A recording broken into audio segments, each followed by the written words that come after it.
Hi hello guys, நம்ம இன்றைக்கி பார்க்க போகிறது இயரிங் தான் பார்க்க போகிறோம். இது வந்து ஒரு கிளாத்தில் செஞ்ச இயரிங்கு.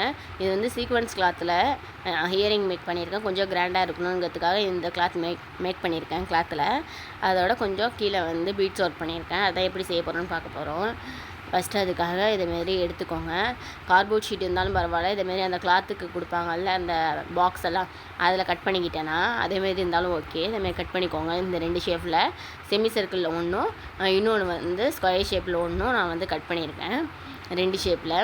இப்போ இந்த கிளாத்து இதேமாரி வேஸ்ட்டு யூசேஜ் கிளாத்லாம் இருந்தால் எடுத்து வச்சுக்கிட்டிங்கன்னா யூசேஜ் ஆகிக்கும். இதுமாதிரி வேஸ்ட் கிளாத்லாம் இருந்ததுன்னா கொஞ்சம் பிட்டாக இருக்கிற கிளாத்தெல்லாம் இருந்துச்சுன்னா இதேமாரி யூஸ் ஆகிக்கும். இப்போ அதுதான் வந்து நம்ம வந்து ஃபேப்ரிக் க்ளூவை வச்சு நம்ம வந்து ஒட்டி அதை மேக் பண்ண போகிறோம். அதுக்காக ஃபஸ்ட்டு செமி சர்க்கிளில் என்ன ஷேப் வேணுமோ அந்த சைஸ்க்கு வந்து நான் கட் பண்ணிக்கிட்டேன். அப்புறம் ஸ்கொயருக்கு என்ன ஷேப் வேணுமோ அதுமாரி கட் பண்ணிக்கிட்டேன். சுற்றிலும் ஒட்டுறதுக்கும் வேணும் நமக்கு. அதனால் பாக்ஸ் ஷேப்பில் கொஞ்சம் எக்ஸ்ட்ரா விட்டு கட் பண்ணிக்கிட்டேன். கட் பண்ணி ஒட்டிக்கலாம் சுற்றிலும் 4 பக்கமும். அதுக்கு முன்னாடி சப்ஸ்கிரைப் பண்ணாதான் பண்ணிக்கோங்க. யாருக்காவது இந்த வீடியோ யூஸ்ஃபுல்லாக இருக்கும்னு நினச்சிங்கன்னா ஷேர் பண்ணுங்கள். இல்லை உங்களுக்கே யூஸ்ஃபுல்லாக இருக்குன்னு நினச்சிங்கன்னா டவுன்லோட் பண்ணி வச்சு டைம் இருக்கும்போது பாருங்கள். இந்த வீடியோ இதேமாரி அடுத்தடுத்த வீடியோ யூஸ்ஃபுல்லான வீடியோ வந்துகிட்டே இருக்கும். அதுக்கு ஃபஸ்ட்டு சப்ஸ்கிரைப் பண்ணி வச்சுக்கோங்க. அப்போ தான் வந்து உங்களுக்கு நோட்டிஃபிகேஷன் வரும். நான் வந்து வீடியோ அப்லோட் பண்ண உடனே உங்களுக்கு நோட்டிஃபிகேஷன் வரும். இப்போ வந்து கம்மு க்ளூ வச்சு அப்ளை பண்ணிக்கலாம். பாருங்கள், அந்த கிளாத்தில் சுற்றிலாம் அப்ளை பண்ணி 4 பக்கமும் ஒட்டிக்கிறேன். இது வந்து வீட்டிலே தான் நம்ம மேக் பண்ண போகிறோம். வேறு எதுவுமே நம்ம எக்ஸ்ட்ரா எதுவுமே எடுக்கலை. வீட்டில் இருக்கிற வச்சே எப்படி வந்து நம்ம வந்து மேக் பண்ணுறோம் அப்படிங்கிறது தான் பார்க்க போகிறோம். இதுமாரி கிளாத் ஏதாவது இருந்தால் சில கிளாத்தெல்லாம் தூக்கி போடவே மனசு இருக்காது, அழகாக இருக்கும், தூக்கி போடவே மனசு இருக்காது. அப்படிலாம் இருந்தால் அந்த கிளாத்தெல்லாம் வச்சு யூசேஜ் பண்ணிக்கலாம் நம்ம இப்படி. இப்போ சுற்றிலும் 4 பக்கமும் நான் ஒட்டிக்கிறேன். இது கொஞ்சம் சீக்வன்ஸ் ஒர்க் இருக்கிறதுனால அது கொஞ்சம் த்ரெட்டெல்லாம் வருது. அதையும் சேர்த்து எல்லாத்தையும் ஒட்டிக்கலாம். இதே பிளெயின் கிளாத்லாம் அது வராது. இதுமாரி சீக்வன்ஸ் இருக்கிறதுனால கொஞ்சம் அந்த த்ரெட்டெல்லாம் இப்படி வருது சீக்வன்ஸ் ஒர்க் வச்சு. இப்போ இதையுமே செமி ஷேப்பில் கட் பண்ணிவிட்டு அதையுமே கிளாத்தை வச்சு ஒட்டிக்கலாம். ஒட்டி முடித்ததுக்கப்புறம் 2த்தையும் நம்ம என்னென்ன ஒர்க் பண்ண போகிறோம், என்ன ஜாயின் பண்ண போகிறோன்னு பார்க்க போகிறோம். அதுக்கு வந்து பின்னாடி கொஞ்சம் பர்ஃபெக்டாக இருக்கிறதுக்காக நான் வந்து அதுக்கு ஏற்ற மாதிரியே இன்னொரு ஒரு ஸ்கொயர் ஷேப்லேயே கட் பண்ணியிருக்கேன். கட் பண்ணி அதில் வந்து அந்த இயரிங்க்கு போடுற அந்த பின்னு வந்து இது பண்ணியிருக்கேன். பின்னு குத்திட்டு இப்போ அதே ஷேப்பில் நான் கட் பண்ணியிருக்கிறத அதிலே கம்மு வந்து அப்ளை பண்ணி ஒட்டிக்கலாம். க்ளூ அப்ளை பண்ணி நான் ஒட்டிக்கிறேன். அதே ஷேப்பில் தான் வந்து ஒட்டிக்கிறேன். பின்னாடி கொஞ்சம் பார்க்கவே பர்ஃபெக்டாக இருக்கும், நீட்டாக இருக்கும். பார்த்தா கொஞ்சம் இந்த சீக்வன்ஸ் ஒர்க் இருக்கிறதுனால த்ரெட்டெல்லாம் அப்படி இப்படி இருக்கிறதுனால இது பார்த்திங்கன்னா கொஞ்சம் பர்ஃபெக்டாகவும் இருக்கும் ஒட்டினோம்னா. அதனால் அதே ஷேப்புக்கு ஒட்டிக்கிறேன்.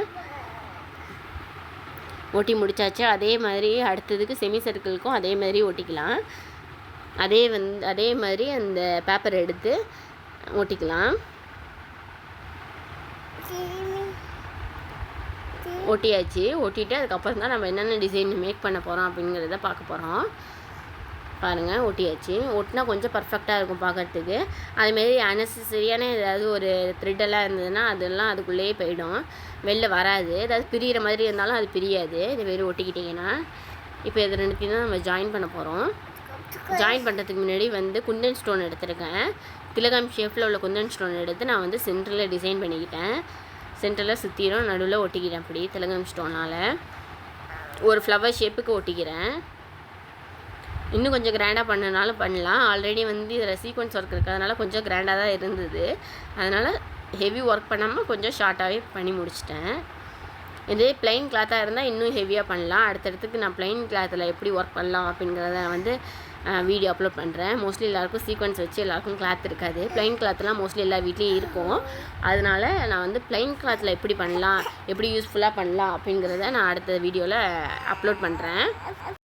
அப்புறம் கீழே பீட்ஸ் வச்சு நம்ம ஒர்க் பண்ண போகிறோம். அதுக்கு வந்து பீட்ஸு நான் வந்து பெரிய சைஸு 2 mm பீட்ஸோ 3 கோத்துருக்கேன். அப்புறம் வந்து ட்ராப்ஸ் பீட்ஸ் 1, அப்புறம் அதே ரவுண்ட் பீட்ஸ் 1 கோத்து அதை திரும்பி ரிட்டன் கோத்துக்கிறேன்.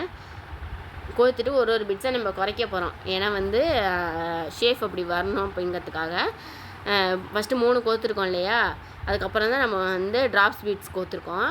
அடுத்ததுக்கு என்ன பண்ண போகிறோன்னா ரெண்டு வந்து ரவுண்ட் ஷேப்பில் உள்ள 2 கோத்துட்டு அதுக்கப்புறம் ஒரு ட்ராப்ஸ் பீட்ஸு கோக்க போகிறோம். 3 கோத்துருக்கோம். அடுத்தது 2 கோத்து ட்ராப்ஸ் பீட்ஸ் கோக்க போகிறோம்.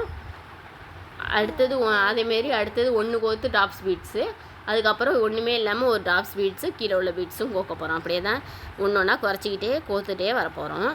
அதேமாரி தான் இந்த சைடு கோத்த மாதிரியே ஆப்போசிட் சைடும் கோக்கணும். எப்படி கோக்குறேன்னு பாருங்கள்.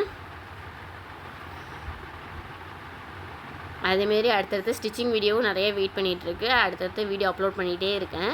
யூஸ்ஃபுல்லாக இருக்கும்னு நினைக்கிறேன். யூஸ்ஃபுல்லாக இருந்துச்சுன்னா சப்ஸ்கிரைப் பண்ணி வச்சுக்கோங்க. அப்போ தான் உங்களுக்கும் வீடியோ நோட்டிஃபிகேஷனாக வரும்.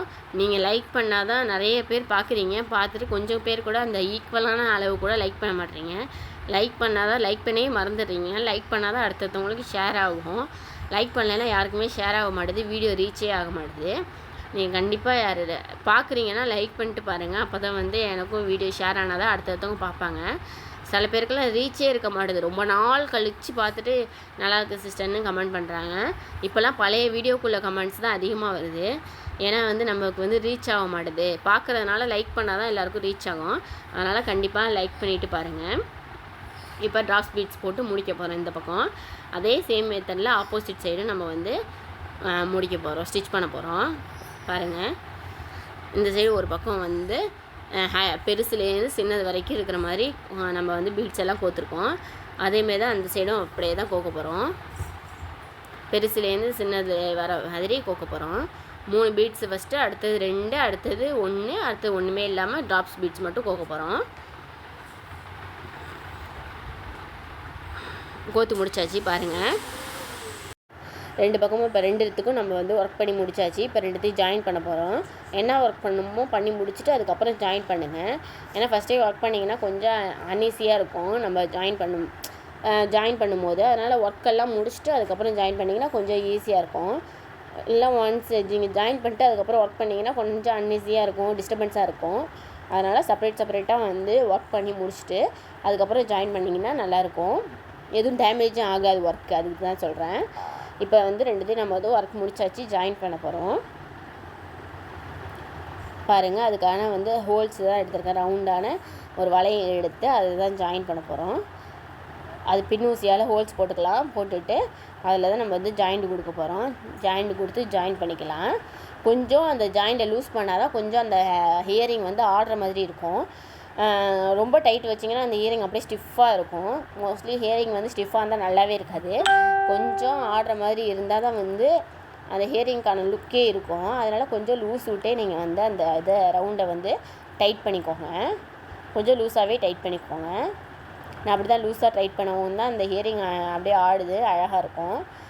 டைட்டாக இருந்தால் அப்படியே ஸ்டிஃபாக அப்படியே ஒரே மாதிரி எப்படி போடுறீங்களோ அப்படி இருக்கும்.